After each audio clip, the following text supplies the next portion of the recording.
Welcome back to our YouTube channel. तर आजचा plan असा आहे, अधिक मास चालू आहे. तर माझं असं म्हणणं आहे की मी मम्मीची ओटी भरावी और तिला थोडंसं साडी वगैरे गिफ्ट करावं. हे सर्व मला करायचं आहे. असं बोलतात की द्यायचं असतं आईला, बिकॉज तिने खूप केलं असतं यार आपल्यासाठी, मला असं वाटतं. बट मी सध्या बघते की ज्यांचं लग्न झालं आहे तेच करतात, ते करत नाही. सो म्हटलं की मी पण करावं यार, माझी पण इच्छा होती असं काहीसं करायची. सो प्लॅन केला आहे. आज मम्मीला साडी घ्यायला जाणार आहे मी. ते आता कधी करेल मी ते माहिती नाही, ओटी भरण्याचा कार्यक्रम तो आला. बट मी आज मम्मीला साडी घ्यायला चालली आणि मम्मीला माहिती नाही आहे. सो प्लॅन करते आणि कसा प्लॅन सक्सेस होतो आहे की नाही, तिला समजते आहे की नाही, तिची रिॲक्शन बघण्यासाठी ब्लॉग कंटिन्यू करा. सो पटकन रेडी होते आणि साडी घ्यायला मी ड्रेस वगैरे चेंज करून रेडी तर झाली आहे. हा ब्लॉग खूप स्पेशल होणार आहे, तुम्ही नक्की कंटिन्यू करा. आणि हो, असं बोलतात की ओटी लग्न झाल्यावरच भरतात वगैरे, बट माझी इच्छा आहे की मी तिच्यासाठी काहीतरी करावं. बिकॉज ती माझी प्रत्येक गोष्ट पूर्ण करते, माझी जी इच्छा असते ती सर्व कंप्लीट करते.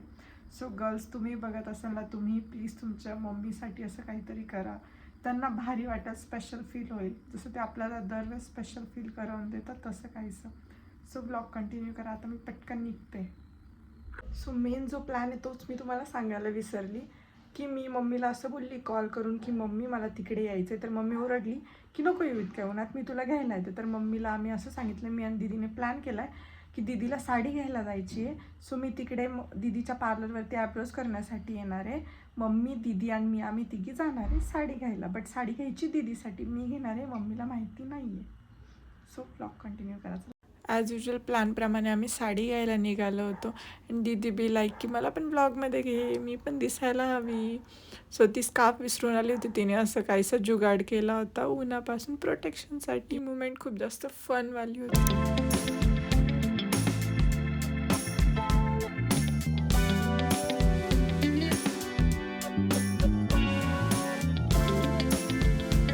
सो आफ्टर साडी शॉपिंग नंतर आम्ही जोडवे बघितले आणि सिम्पलसोबत जोडवे घेतले. जे डेकोरेशन वगैरेसाठी लागणारे फुलं, गजरे वगैरे सर्व काय होतं ते घेण्यासाठी आम्ही गेलो होतो. आणि तिथे प्री वेडिंग शूटही चालू होतं. आणि सनफ्लॉवर बघून माझा जीव असा मेल्ट होऊन जातो यार. मला फुल बाजारात जायला खूप जास्त आवडतं. त्यानंतर हा व्ह्यू बघा, व्ह्यू मीन्स की पिकॉक आमच्याकडे खूप सारे आहेत. आणि हे ओटीचं सामान होतं. मी जी ग्रीन साडी घेतली ती आहे. जे काही मी तिच्या त्यासाठी 16 शृंगारचं जे सामान असतं ते आहे. अँड काही डेकोरेशनसाठी घेतलेले, पप्पांसाठी टॉवेल अँड टोपी. टॉवेल नाही, ॲक्च्युली ती शॉल होती. अँड ही तांब्याची 5 भांडी वगैरे, निरंजन अँड ऑल ते सर्व काही होतं. अँड हे असं काहीचं सगळं काही दिसत होतं. छान वाटत होतं. मी खूप दिवसांपासून याचा जुगाड करत होती, सगळं शोधत होती, एक एक गोष्ट लक्ष देऊन. मी सर्व काही तयारी करून ठेवली ऑलमोस्ट. फक्त गजरा आणि मेहंदीचा कोण टाकायचा बाकी त्या सर्व सामानामध्ये. आणि हो, मी आता मम्मीसाठी एक छोटंसं कार्ड प्रिपेअर करते. सो ते कार्ड लिहिते. ते झाल्यानंतर मी तेही तुम्हाला दाखवेल, डेकोरेशन करेल, डेकोरेशन तुम्हाला दाखवेल. आणि मम्मी घरी नाही आहे. सो मम्मी यायची वाट बघेल आणि रिॲक्शन घेईल मम्मीची की कसं वाटेल मम्मीला हे सगळं करून. आणि मला ह्या कार्यक्रम म्हणजे ही जे ओटी भरण करायला खूप जास्त लेट झाले, बिकॉज मी कन्फ्यूज होते करतात की नाही. बट ह्यावेळेस बघितलं सर्वांनी खूप छान धोंडे जेवण केलं आहे, ओटी भरण्याचं सर्वांनी ऑलमोस्ट कार्यक्रमही केला आहे. सो मीही ठरवले की मीही करून घेऊ. आणि हँडलूम माहेश्वरी घेतली कॉटनवाली, जी कॉटन सिल्कमध्ये येते. बॉटल ग्रीन अँड गोल्डन कलरचं कॉम्बिनेशन आहे साडीचं. पुट्टी आहे साडीवरती, बारीक छोटे गोल्डन काट आहे. सो खूप छान आहे. आणि मम्मीकडे तशी साडी नव्हती त्यामुळे मी घेतली आहे.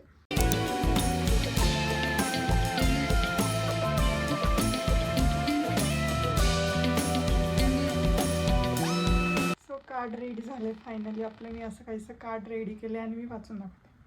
प्रिय आई, अधिक मासाच्या या पवित्र निमित्ताने तुझ्या चरणी ही ओटी अर्पण करते. तुझ्या सुखी, निरोगी आणि आनंदी आयुष्यासाठी देवीला चरणी प्रार्थना करते. तू सदैव अशीच हसत राहा, हीच आई जगदंबेकडे प्रार्थना. I love you. म्हणजे मीच खूप जास्त एक्सायटेड आहे की काय होईल, कसं होईल. एक वेगळंच एक्साइटमेंट असते मला मम्मीसाठी काहीतरी करताना. सो असं ठरलं तर अजून काही नाही, मम्मी यायचा वेट करते मी. पटकन मी सगळी तयारी करून घेईल, रेडी होईल आवरून. आणि मग बघूया मम्मीची रिॲक्शन. ॲक्च्युली मी तुमच्यासोबत इथे काहीतरी गप्पा मारत होती, बट मी आत्ता ते विसरून गेली की मी काय सांगत होती तुम्हाला नक्की. आय थिंक सो मी तुम्हाला असं सांगत असेल की मी खूप जास्त छान रांगोळी नाही आहेत मला काढता, बट मी काहीतरी ट्राय करते काढायचं असं बोलत असेल. माझं आत्ताच बोलणं झालं, म्हणजे मी मम्मीला कॉल केला होता आणि मम्मीला विचारलं की तुला किती वेळ लागेल, किती वेळात तू येते. सो मी आता तयारी करायला घेतली, डेकोरेशन करायला घेते. सो पटपट डेकोरेशन करू आणि मम्मीला सरप्राईज देऊ.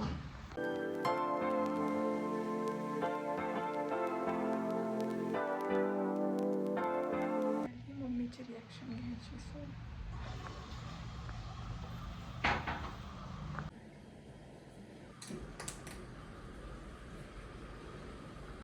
मम्मीची रिॲक्शन तर तुम्ही सर्वांनी बघितलीच. शॉकिंगवाली रिॲक्शन होती. काय बोलावं हे तिला सुचत नव्हतं आय थिंक सो.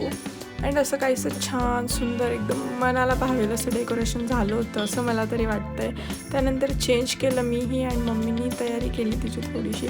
त्यानंतर मी पाय धुतले, तिचं औक्षण केलं, तिला तिची ओटी भरली, ओटीचं सामान दिलं, जे 16 शृंगाराचं सर्व सामान होतं ते दिलं. त्यानंतर तिला कार्ड दिलं, कार्ड रीड केलं तिने, तिला छान वाटलं कार्ड रीड करून. अँड तिला साडीही खूप जास्त आवडली बिकॉज तिच्याकडे हा बॉटल ग्रीन कलर नव्हता साडीमध्ये.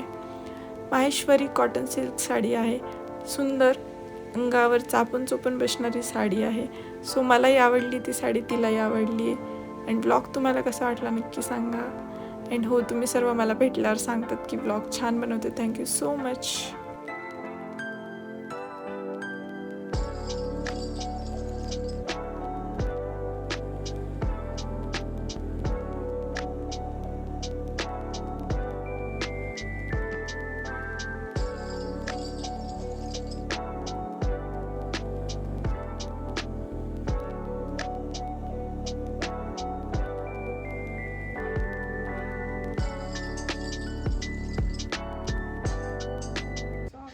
मी केलेलं सर्व काही डेकोरेशन आहे ऑल.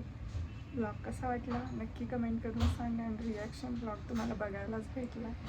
सो कसं केलं, कसं वाटलं, मी काही चुकलं वगैरे असेल तर माफ करा बिकॉज फर्स्ट टाईम केलं होतं मी हे सर्व.